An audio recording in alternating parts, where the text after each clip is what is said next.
Bu dərsimizdə conditional formatting əmrində manage rules hissəsini izah edəcəm. Gəlin ilk növbədə bura format tətbiq eləyək. Seçirik maaş sütunun. Conditional formatting hissəsində gəlirik readerdən pəncərəsini açırıq və burada yazırıq 1000-dən yuxarı olanları qırmızı rəngdə formatlasın. ID kod hissəsinə gəlirik, buranı seçirik və bunu da duplicate values olaraq təkrarlanan hissələri yaşıl rəngdə formatlayırıq. Və cədvəldən kənar olan hissəyə, misal üçün bu diapazona format tətbiq eləyək. Burada olsun 50-dən yuxarı olanlar bu rəngdə formatlansın. Fikir verin, bu diapazonda olan xanaya gəldikdə, yazdıqda bura 50 format tətbiq eləməyəcək. Çünki 50-dən yuxarı demişdik. Bura misal üçün 66 yazsam format tətbiq eləyəcək. Bura yazsam 75 format tətbiq eləyəcək. Buraya 22 yazsam format tətbiq eləməyəcək. Baxın, çünki bu diapazona format tətbiq eləmişdik. Format tətbiq olunmamış hissələrə gəlsək, baxın, burada format yoxdur, bu hissədə yoxdur və yaxud da bu diapazonu seçsək, burada format yoxdur. Seçək bu hissəni. Gəlirik, burada Manage Rules pəncərəsini açırıq. Burada yazılıb ki, Show Formatting Rules for this table. Bax, bu siyahıda müxtəlif seçimlər var. Current Selection-da deyə bilərik, This Worksheet-də deyə bilərik. Gəlin Current Selection deyək. Bu deməkdir ki, seçilmiş hissədə əgər format varsa, onu burada bu sahədə göstərəcək. Fikir verin, seçdiyimiz bu hissədə format var, yoxdur. Ona görə bu hissə boş görünür. Əgər mən gəlib This Table desəm, sırf cədvəlim daxilində neçə dənə format tətbiq eləmişəm? 2 sütuna. Onu burada göstərmiş olacaq. Bu hissə şərti göstərir bizə. Format bölməsində hansı formatı tətbiq eləmişiksə onu göstərir. Applies to hissəsində isə hansı diapazona tətbiq eləmişiksə onu burada göstərmiş olacaq. Və belə deyək, This Worksheet desək biz burada ümumi iş vərəqimizdə cədvəl daxilində, cədvəldən kənar harda tətbiq eləmişiksə formatı hamısını burada göstərmiş olacaq. Ola bilsin burada müxtəlif şit adları olsun sizdə. Onlara da format təyin olunubsa, onları da burada seçsəz, onlar bu sahədə görünmüş olacaq. Sonra burada New Rule düyməsi var. Buna klik etdikdə New Rule pəncərəsi açılır. Hansı ki, bunu əvvəlki dərsimizdə də izah eləmişdim. Sonra gəlir Edit Rule düyməsi. Bu nə deməkdir? Misal üçün, hər hansı bir formatı seçsək, olsun bu format. Edit Rule pəncərəsini açsaq, fikir verin, redakt eləmək üçündür. Burada tutalım 1000-dən yuxarı yazmışdıq. Dəyişib bunu 500-dən yuxarı eləyə bilərik. Yəni, redakt eləmək üçün istifadə olunan pəncərədir. Sonra burada yuxarı aşağı ox düyməsi var. Bunlar nə üçündür? Seçək tutaq ki, bu formatı yuxarı ox düyməsinə klik etdikdə həmən formatı bir addım yuxarı aparacaq. Bir də klik etdikdə bir addım yuxarı aparacaq. Aşağı ox düyməsinə klik etdikdə isə aşağı olaraq tənzimləyəcək. Sonra burada Delete Rule düyməsi var. Bu neynir? Hər hansı bir formatı seçsək, olsun bu format. Delete Rule desək, həmən formatı silmiş olacaq. Bir də klik eləsək, həmən formatı siləcək. Bax, bu şəkildə prosesi yerinə yetirir. Apply desək, iş vərəqində olan bütün formatlar silinmiş olacaq. OK düyməsini klik elədik. Gəlin yenidən maaş sütununu seçək. Sırf maaş sütununa formatlar tətbiq eləyək. Gəlirik Readerdən pəncərəsini açırıq.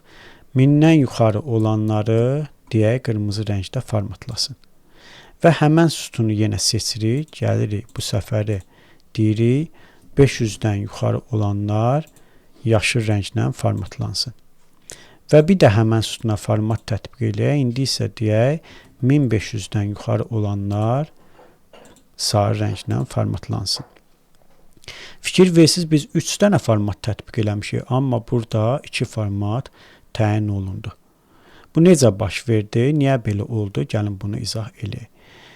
Həmən sütunu seçirik, gəlirik burada Manage Rule pəncərəsini açırıq. Baxın, burada formatlarımız görsənir. Bu necə yerinə yetirir? Algoritm necədir?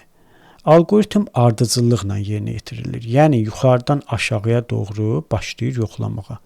Hansı şərt ödəyirsə, onu tətbiq edir. Birinci baxır, birinci şərtə, yuxarıdakı şərtə. Görür ki, yazılıb ki, orada şərtdə 1500-dən yuxarı olanlar sarı rənglə formatlansın. Gəlir xanalara baxır, sütuna baxır. Görür ki, 1500-dən yuxarı olan 1600-dür, 1520-dir. Onları sarı rənglə formatlayır. Yəni, onlar true olan hissələrdir. Onlar ödənilən hissələrdir. Onlara format tətbiq edir. Ödənilməyən hissələr qaldı da 920, 780, 1450 və s. Əgər ödənilməyən hissə qalıbsa, keçir ikinci şərti yoxlamağa. Ardıcıllıqla gedir. İkinci şərtdə nə yazılıb? 500-dən yuxarı olanlar yaşıl rənglə formatlansın. Fikir verin, 500-dən yuxarı olanlar bütün xanaları, ödənilməyən bütün xanaları ödəyir də, yəni true edir onu. Ona görə onları yaşıl rənglə formatlayır. Ödənilməmiş xana qaldı? Yox, hamısı ödənildi. False olmadığı üçün artıq üçüncü şərtə baxmır. Artıq orada stop deyir. Yəni, proses bu cürə icra olunur. Məsələn, mən gəlib bu formatı, bu yuxarı ox işarəsi ilə bir addım yuxarı aparsam və apply desəm, bu şəkildə formatlayacaq. Bu necə baş verdi? Gəlir birinci şərtə baxır. 1500-dən yuxarı olan hansıdır? 1600-dür, 1520-dir. Onları sarı rəngdən formatlayır. Onlar true olan hissələrdir. Sonra görür ki, false olan hissələr qaldı, ödənilməyən hissələr qaldı. İndi keçir ikinci şərtlə yoxlayır. İkinci şərtdə yazıb ki, 1000-dən yuxarı olanları qırmızı rənglə formatla. İkinci şərtdə baxır sütunlara, görür ki, 1000-dən yuxarı olanlar hansılardır? 1450-dir, 1100-dür, 1300-dür, 920, 780 və s. bunlar ödənmir ki. Ödənilən hissəni qırmızı rənglə formatlayır, ödənilməyən hissələr qalır. Yəni, false hissələr qalır.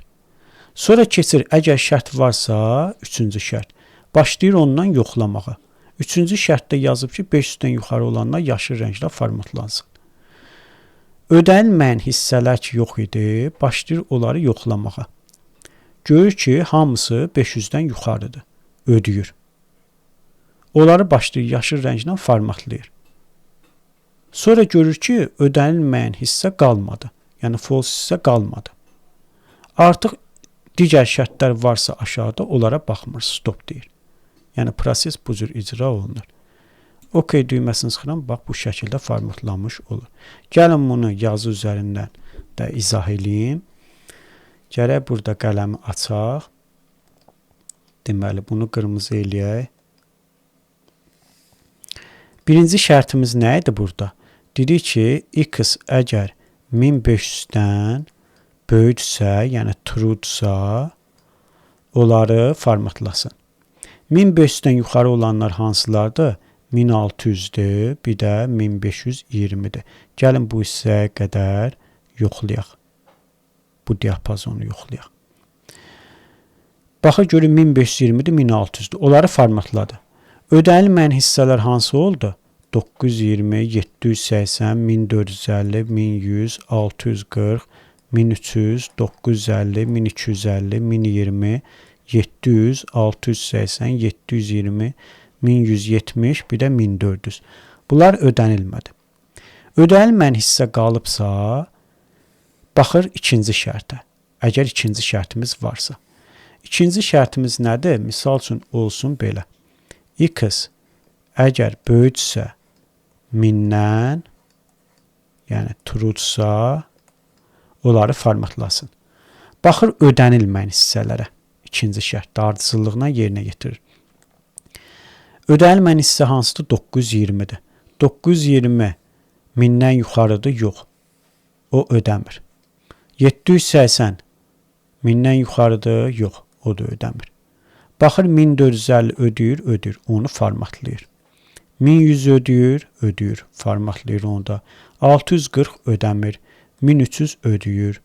Sonra, bax bu 1500-dən yuxarı olan da bu ödəyib artıq.